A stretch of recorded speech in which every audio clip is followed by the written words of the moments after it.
Bienvenue au 12h30 à la une de l'actualité. Nous nous rendrons dans le parc à bétail de Port-Bouët. Ce nouveau site fonctionnel depuis quelques semaines est impraticable du fait de la présence de la boue, surtout en cette saison des pluies, une situation difficile pour vendeurs et clients. Le nord d'Israël brûle dans cette zone. Les combats se sont intensifiés entre l'État hébreu et le Hezbollah. L'ancienne ferraille d'Adjamé est le nouveau site dédié à la vente et au parquage de bétail depuis quelques semaines. Mais en cette saison des pluies, les marchands de bétail rencontrent d'énormes difficultés causées par la présence de la boue. Une situation qui rend difficile la circulation. Nous Sangaré et Kader Bachil y ont fait un tour. Voici leur constat.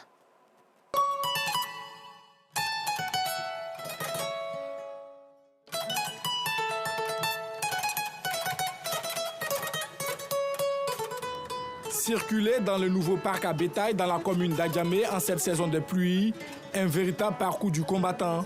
Ici, la boue règne en maître.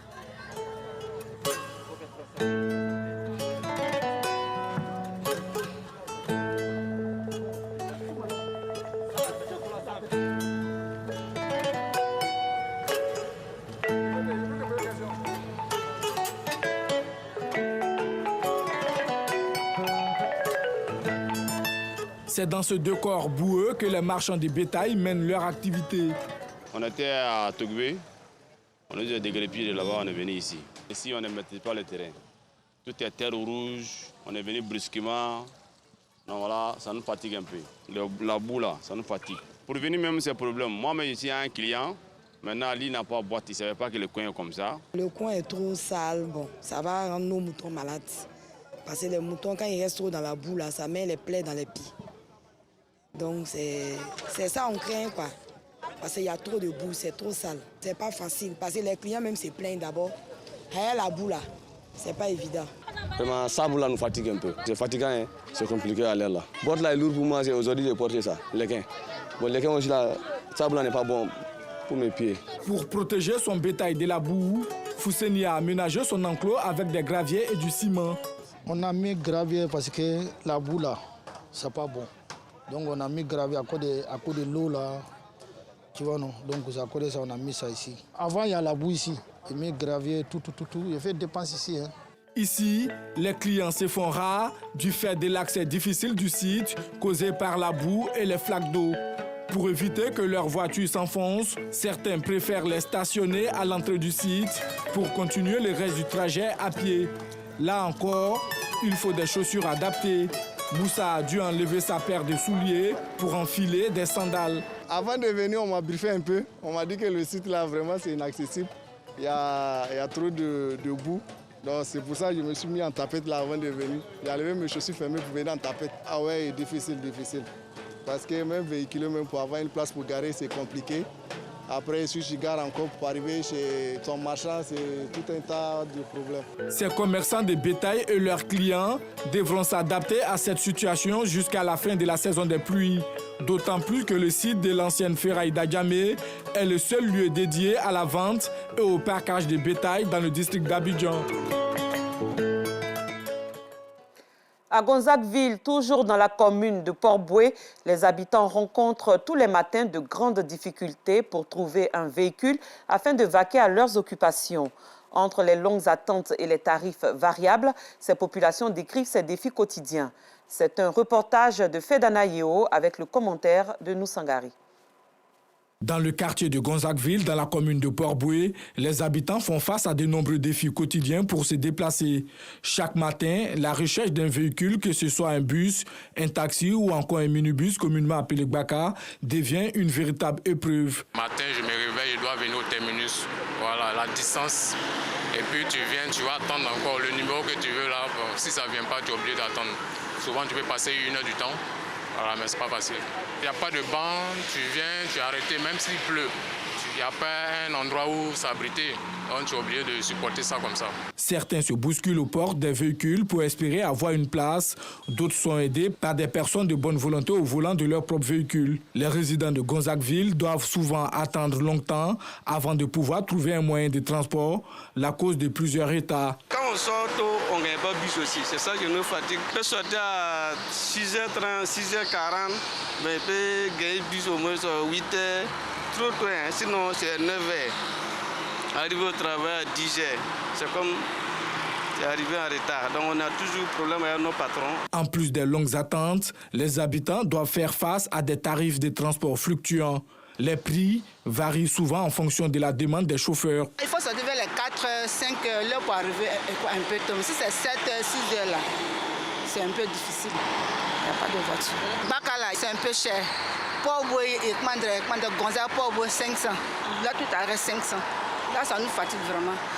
Et puis les horaires aussi, là, c'est même 500 aussi. Le tarif normal, c'est 300. Mais les gars nous prennent un peu cher. Matin 500, le soir 500, donc vraiment, ça nous fatigue. Les réalités des habitants de Gonzagueville en matière de transport mettent en lumière les défis quotidiens auxquels sont confrontées de nombreuses communautés urbaines. Le mercredi 5 juin dernier, le monde entier a célébré l'environnement. Cette date marque également le début de la quinzaine de l'environnement. La ville de Mans, capitale de la région du Tongui, n'est pas restée en marge de l'événement. Gervais Kwasi du bureau régional de RTI à Mans a promené sa caméra pour s'enquérir de l'état de l'environnement au pied du mont Tongui, suivant son point. Réputé jadis pour sa végétation luxuriante avec des forêts primaires surplombées de montagnes entièrement recouvertes d'essences végétales, l'extrême ouest du pays fait aujourd'hui face à un désastre environnemental. Les forêts sont fortement agressées quand les montagnes dénudées subissent la furie des concasseurs de granit. Les rivières et lacs sont devenus les réceptacles d'ordures de tout genre. Les populations, surtout les personnes du troisième âge, sont tristes face à cette situation. Nous, quand on était au CP1, CP2, les montagnes qui entourent Mans, qu'on appelle 18 montagnes. Le matin, vous entendez les singes crier. C'est la forêt. Aujourd'hui, la ville de Mans, les montagnes qui font le nom de Mans, 18 montagnes là, tout est désertique. Il n'y a plus rien dessus. Les exploitants ont coupé tous les bois qui étaient sur les montagnes. Moi, ma remarque, il pleut moins à Mans qu'en 1960. Tous les cours d'eau qui embellissaient la ville de Mans ont été asséchés, ont disparu. Tel que le cours, qui était un coin de divertissement, un coin où les jeunes allaient pêcher, aujourd'hui le cours n'existe plus. Le lac qui était la fierté de Mans sur le plan touristique, le lac a été aujourd'hui détruit par la faute même de notre population qui en ont fait un marché. Avant, le temps était respecté et on suivait normalement les récoltes. Aujourd'hui, la pluie vient, c'est saccadé. Ça vient par moment, il fait chaud, ça vient encore. Bon, le temps n'est plus respecté et puis les récoltes meurent. On ne sait même pas quelle saison il faut suivre. Il n'est pas encore tard. Reconstituer le couvert forestier avec à l'intérieur les espèces animales, c'est encore possible, d'où l'engagement des spécialistes de l'environnement à inviter les populations au respect de certaines conduites. C'est tout le sens de la rencontre qui a eu lieu entre la direction régionale de l'environnement de Mans et les différentes couches de la société. L'environnement à Mans ne se porte pas bien. Il y a beaucoup de problèmes environnementaux, notamment la perte de la biodiversité. Pour le monde, nous commençons par la sensibilisation. Et à partir de novembre 2025, nous allons passer par la répression. Toutes les personnes qui vont violer le code de l'environnement vont s'exposer aux sanctions disciplinaires et aux sanctions pénales. Et la prison, l'amende. De 2 mois à 1 an d'emprisonnement ferme. Et l'amende va de 10 000, à partir de 10 000 jusqu'à 100 milliards. Alors je voudrais interpeller toute la population de Mans à prendre à bras le corps la question environnementale. Il y va de leur santé. Le plaidoyer des experts de l'environnement semble avoir trouvé des oreilles attentives. Il faut sauver l'environnement, il faut protéger l'environnement, il faut prendre en compte tout ce qui est aspect qui peut détruire l'environnement. Il faut vraiment véritablement bannir ça. Quand on parle du Mans, on parle de l'environnement. Donc nous luttons pour ça, pour que notre environnement soit sain et propre. Si l'environnement n'est pas bon, Mans n'est rien. La protection de l'environnement est d'une extrême importance, voire un impératif. Il y va de notre survie. Un mot de culture, les ressortissants du Lodjibois entendent rendre hommage à Louga François, icône de la musique ivoirienne décédée en 1996. Ils envisagent de tenir un festival en son honneur. L'information a été donnée lors d'une conférence de presse à laquelle ont pris part Abdoulaziz Guira et Georgette Ido Fofana.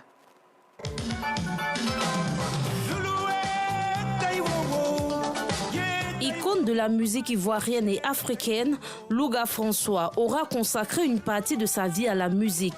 L'artiste, affectueusement appelé le Papa National, a tiré sa révérence en décembre 1996.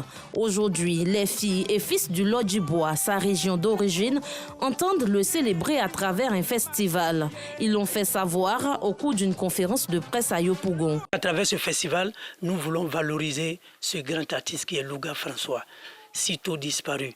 Nous voulons faire connaître sa valeur et les œuvres artistiques qu'il a laissées sur terre. Nous voulons retracer ces traces, enfin pour que la nouvelle génération puisse connaître aussi Louga François. Nous voulons aussi le valoriser comme de la manière que les autres pays valorisent. Par exemple, Bob Marley, chaque année, le 11 mai, on organise le mémorial Bob Marley. Pourquoi pas chaque 14 juillet organiser un festival pour Louga François. Ce festival, considéré comme une fête pour l'ensemble de la région du Lodjibois, aura plusieurs articulations. À ce festival, il y aura beaucoup de menus. Ces menus-là vont valoriser la culture d'Ida. Étant donné que Louga c'était vraiment un sapeur, il y aura des concours de la sape, il y aura aussi les contes que nos parents vont expliquer aux plus jeunes comme nous aussi. Il y aura aussi des concours de la meilleure voix, les concours de danse, les concours de chant. J'invite tous ceux qui ont connu Louga et tous ceux qui veulent connaître les œuvres de Louga à ce festival. C'est notre fierté de tout Lodjibois. Cet événement, le premier du genre, en l'honneur du défunt, est prévu le 14 juin 2024.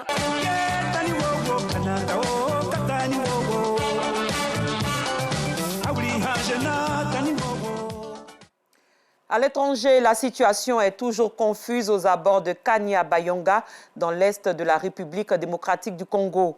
La localité est menacée par les rebelles du mouvement du 23 mars, le M23, alliés à l'armée rwandaise depuis plus de 2 semaines. Jeudi 6 juin, ils ont lancé une offensive dans la soirée, repoussée par l'armée congolaise et les milices locales. Le vendredi matin, des combats étaient à nouveau signalés. Loin de la République démocratique du Congo, à sa frontière nord, l'État hébreu livre une bataille au Hezbollah libanais. Les deux ennemis se rendent coup pour coup et les échanges de tirs sont quotidiens. Avec le début de la période de chaleur, cette région boisée entre Israël et le Liban est dévorée par les flammes. Des feux de forêt déclenchés par les tirs des uns et des autres. Côté israélien, les pompiers ont comptabilisé près d'une centaine d'incendies depuis le début de la semaine. Cette édition est à son terme. Merci de votre fidélité. Excellente suite de programmes sur RTI2.